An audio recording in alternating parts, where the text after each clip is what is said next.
It is another episode of the Midweek Express, and we're coming from a weekend that, for me, it was okay, it was good, but it's just that I'm broke right now, and apparently there isn't a story of Jakaoma. Nowadays we're moving, we passed the UE phase. Now we're on to the Jakaoma phase. Yeah. But it was not Goma this weekend, apparently. I didn't see a lot of stories like that. It was but okay. We're also closer to celebrating Africa Day, May 25th. If you weren't aware, it's this Sunday, right? Yeah, it is. Yeah, we're celebrating Africa Day. So if you went away, now you know. Make plans. It's a holiday. You need a regalia, honestly. Let's go back just to celebrate, you know. I wonder, I haven't really found out, I haven't searched, or nothing has come up with my feed concerning Africa Day activities around the country, if there are any events or something sort of that. But definitely there would be. Just like how there was so many, like, I don't know, but there was so many activities on Mother's Day. Did you get to realize that? They were. Like, a lot of restaurants had promos. Exactly. A lot of things, yes. So hopefully there will be something like that as well when it comes to Africa Day. And then you get to,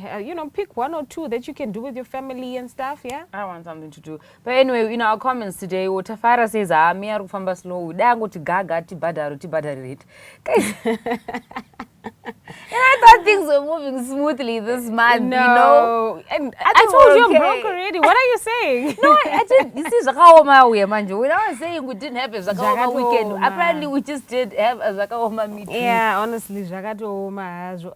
Ryan is all about violence, but Ryan, I would like to wish the two losers from England in Tottenham and Manchester United good luck. Really? Wow. The two losers. Wow. They haven't even played, wow, have they? Ryan. And you could...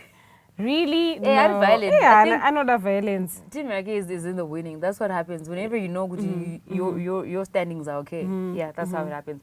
But anyway, let's get into what we have for you today in this episode. Now, starting off with Guinness World Records, as we normally do. Exciting. Last week we did it at the end of the show. Today it's opening the show. So a professional circus performer who specializes in hair hanging. I had to say that a bit slow so you could actually hear it. She specializes in hair hanging. She broke a Guinness World Record when she was suspended by her locks for 25 minutes and 11 seconds. So Leila Nan, she's 39 years old, attempted the record for the longest time suspended by the hair in a scenic location somewhere in California. So she said it took her 2 years of practice and endurance building to break the record of 23 minutes and 19 seconds, which was set by an Australian back in 2011. So the performer said her goal with the record attempt was to prove what can be done with the power of the mind. What I can say is, what can be done by the power of her hair product? Really? Yes. Really? Her hair product, first of all, I know, okay, before we talk about what she had to endure, it's her hair product. But honestly, like it did not break off. You know how people, you can... But the pain. Like when you uchikama, right? Yes. Yes. And now you're hanging for 25 minutes. You're hanging off your hair. Exactly. Like, and nothing is happening to your hair. I mean, yeah, that's the strongest hair I've ever I think Layla should whatever hair product she uses, or it's whatever amazing. brand she should come to Africa. Layla she has to be a brand ambassador for that. She has to be face of that brand. They need to give her flowers for that. She deserves it. She did an advert for them. Once again, what can life throw your way that you actually have to hair off your hair for 25 minutes? I did. I had to. Like, why?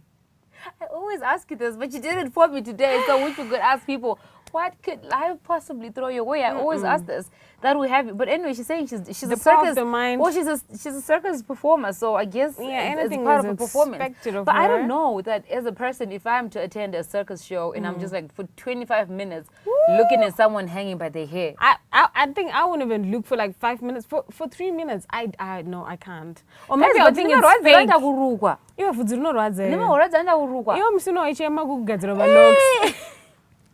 And she's hanging off her locks. Yes. Natasha, no, you're not a strong woman. I'm not a strong woman. You're not. She proved as... definitely not. But well, I don't know. But sometimes, when something happens, you tend to think, oh my God, this is fishy. But maybe sometimes it's actually real. But you need to question. So here's what happened. A job applicant withdrew from an interview due to excessive recruiter contact. The recruiter sent 4 emails, made 15 calls, and sent 45 texts in 3 days. How desperate were they? But well, the applicant described the behavior as intrusive and unprofessional online. So, a job applicant begged out of an interview with a top multinational company after being overwhelmed by an aggressive recruiter who contacted them nearly 60 times over just 3 days. Wow. Can you imagine that? What would you do in such a... Honestly, I would think like this is a scam. It's not real. Like, I got one, right? Yeah.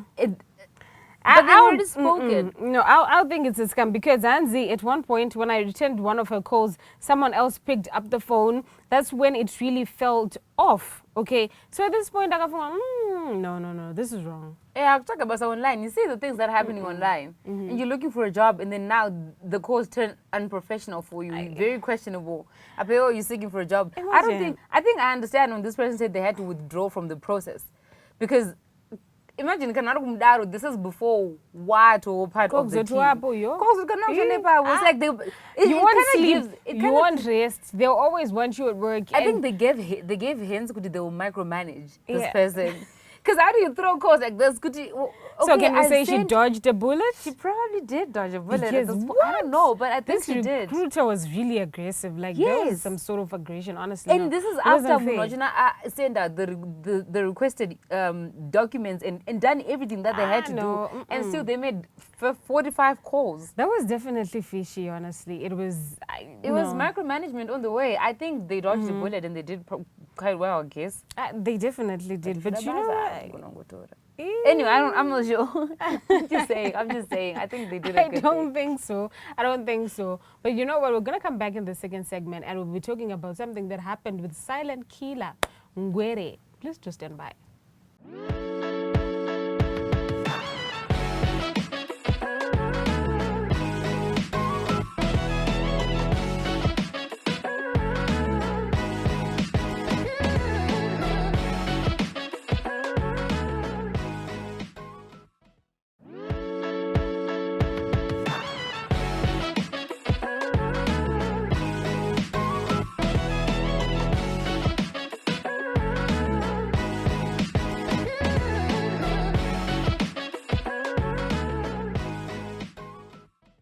Welcome back. You're still watching the Midweek Express now.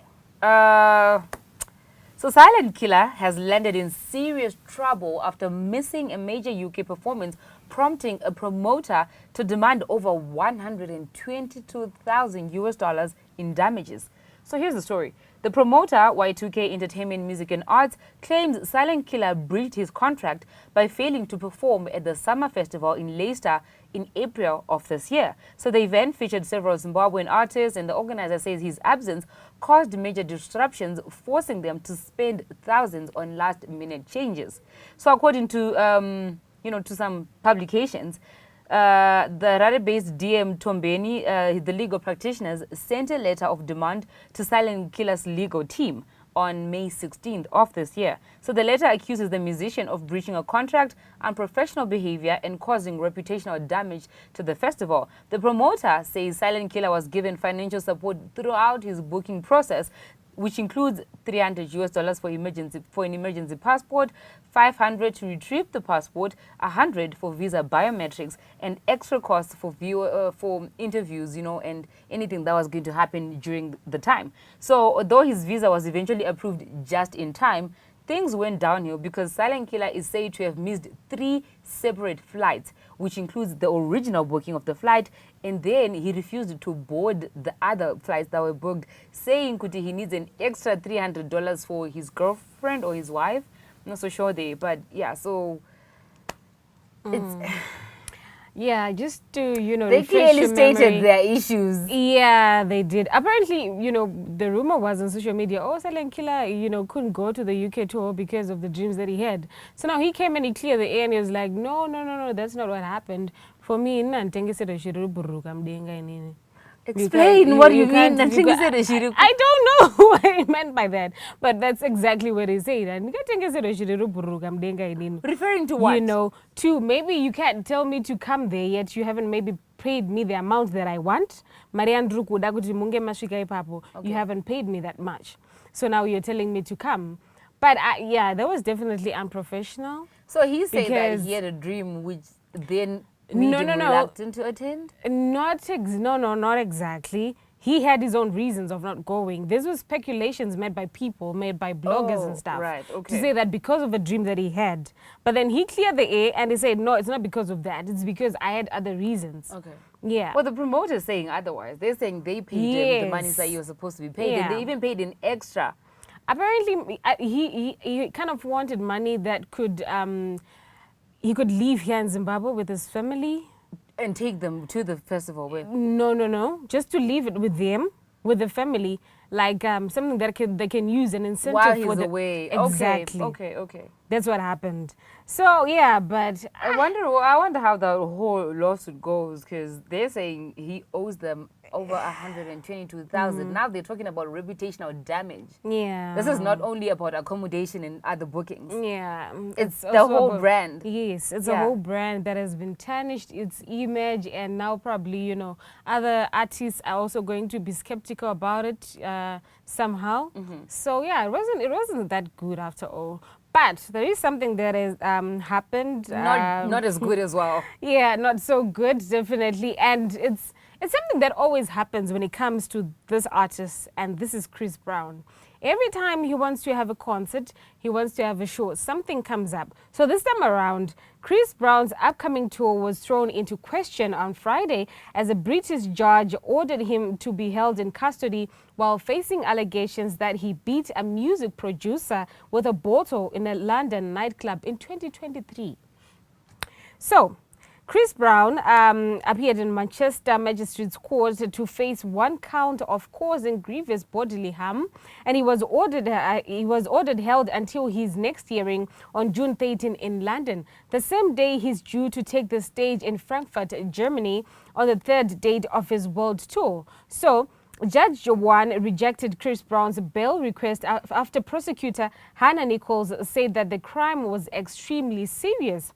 Brown was on tour in the UK in Friday 2023 when he launched an unprovoked attack on producer Abed Dial, striking him several times with a bottle on the Tape nightclub in the Mayfair neighborhood in London. But this was back in 2023. And now it's coming up, it's popping now, and he has a show, and he can attend it because he has to attend all this that is happening. And we saw this recently. It's not long ago in The South December Africa. tour. Exactly, Yeah. in South I was Africa. going to talk about that. Yes. A whole lot of women advocates. There was and- like, and no, he wo- can come to women South rights Africa. Advocates, right? Yes. We're saying you shouldn't let him in because of What he all the did crimes to he's done Rihanna. before. And the Rihanna thing was in 2009. Can you imagine that? Right? Why? So I think there's a thing with Chris Brown. Really. Is it a hate? What kind of, what's I don't the know. hatred He's just for? unlucky in that way because although maybe like there's some things that he can't deny, especially there's Yeah. footage about it, right? But patins akaitika Ko munode kuva mazvitaura ipapo zvobva unozoona zvapera. now when he's about to go on a major tour every time. And then now there's always things. No, that is so wrong, honestly. I don't know how the legal systems work and stuff. I think but I remember there was a tour. He was on tour again. I think he was in Australia. Pakaita. He was also charged for doing graffiti, for vandalism. Wow. I think, and I think Wow. Mato was like, although I know a grand performance and But I he always delivers. The struggle is real for him. We won't be honestly. surprised which is once they denied him a visa to actually go perform. most likely, but hopefully not. Hopefully they will be able to just feel pity and sorry for him and continue That with doesn't the happen tour. for Chris. But anyway, it seems like this episode of the Midweek Express is talking about legal lawsuits and, charges.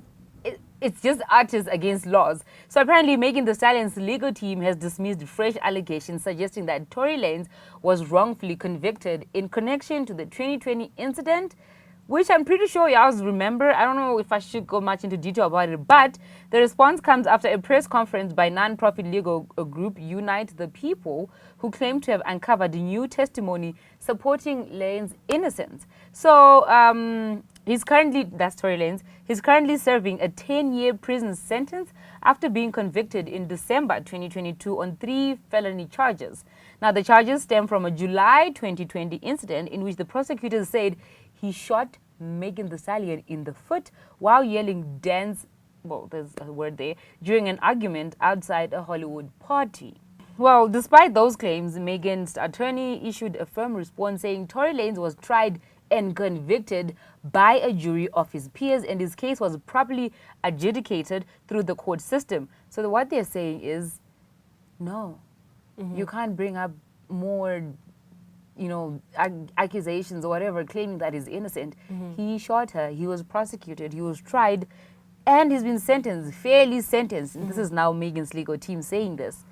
The story, which I'm pretty sure most of you know, happened back then, where Meghan says Tory Lanez shot her in the foot during an argument in the car when they're coming from a party and all that. And there was a documentary about it, about how the whole story happened.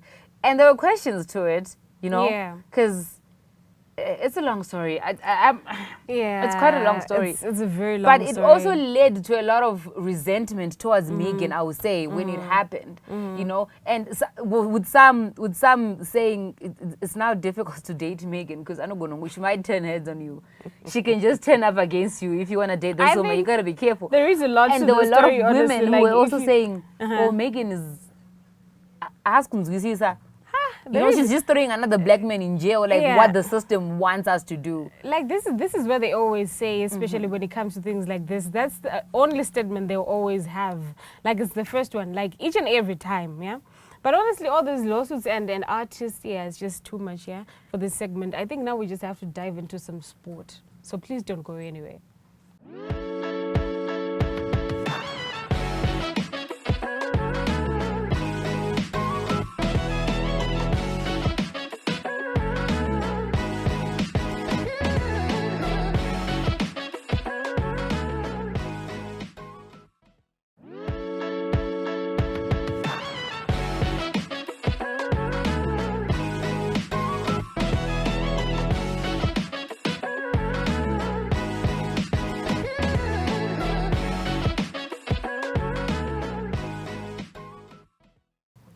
Welcome back. This is now the third segment of the Midweek Express, and now we get to talk about some sport. And in the first one, it's something commendable, really. So England's Test captain Ben Stokes has quit drinking alcohol during his ongoing hamstring injury rehabilitation in an effort to be battle ready for the upcoming Ashes series against traditional rival Australia.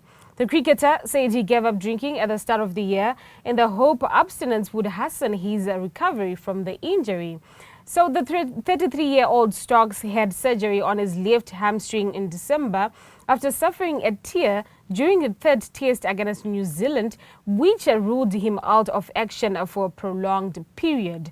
After my first major injury, I remember the shock of it, and after the initial adrenaline had stopped, I was thinking, how has this happened? This is what Stokes had to say. I thought we did have a bit of a drink 4 or 5 nights ago. Could that have played a part? It wouldn't have helped. Then I was like, okay, I need to start changing what I do. Stokes tore his hamstring in the 100 last year and then injured it again during the test tour of New Zealand. So he thought, maybe, you know what, probably I had drinks some days ago, so maybe now this is causing me to have this again. So I just need to quit and be done with it. And I just have to, be focused on what I'm doing right now, on the rehabilitation. Which is something that is very commendable, honestly. It's not everybody who comes to such a decision. To say I'm going to quit drinking? Yes.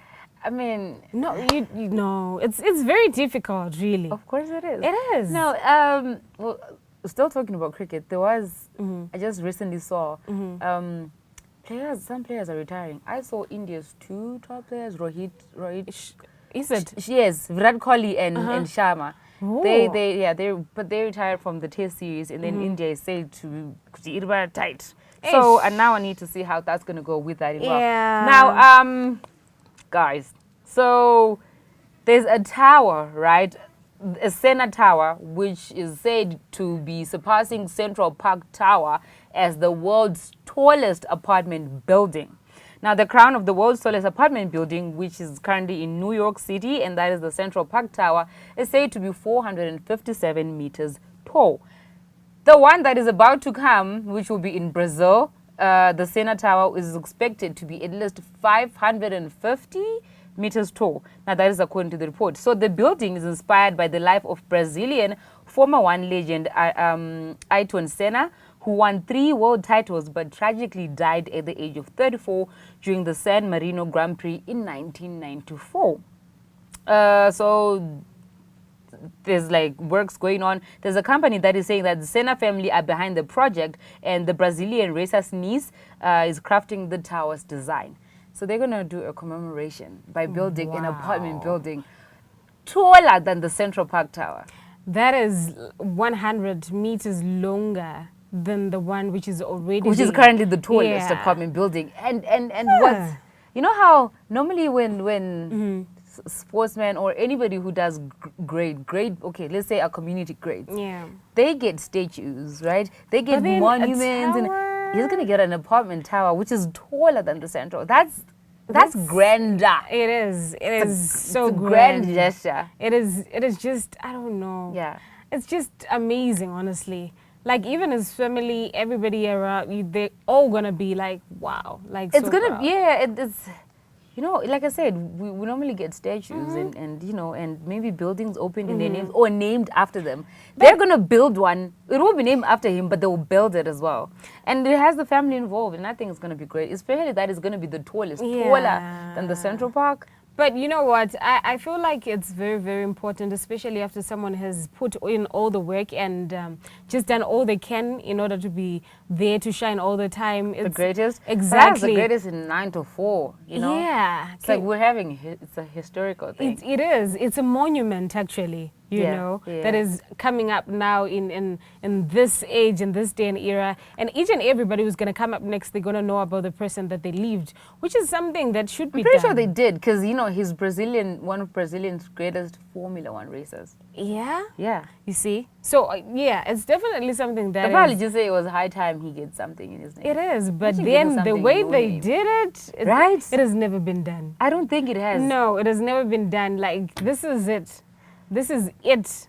Do we have a question today? No, I was going to say, and also this is it for this episode of the Midweek Express. But like I said, we have the Africa Day coming up. Yeah. Which we will celebrate. I wish it was on a day when we're on air as well. So It would be amazing, you know, could with have some done regalia. something. Or maybe we can just have it on the next Midweek Express, some African regalia. And just see to what show happened it. on that day. Yes. You never know. This Yeah. country, people are crazy. You would be surprised during that weekend. Or maybe we're actually going to see some creativeness out of people. Creativity, Yeah. especially creativity with the outfits. We will definitely. We might have that because on the Midweek Express. yeah, sure. We might. Just to see how creative people are with our African regalia. Yeah, so you definitely need to watch the next Midweek Express. We're promising some outfit fireworks, yeah? Yeah, something like that. An Something outfit like red that. carpet, maybe. Of course. So please do watch again the next episode of the Midweek Express. For now, it's a good night and please stay safe.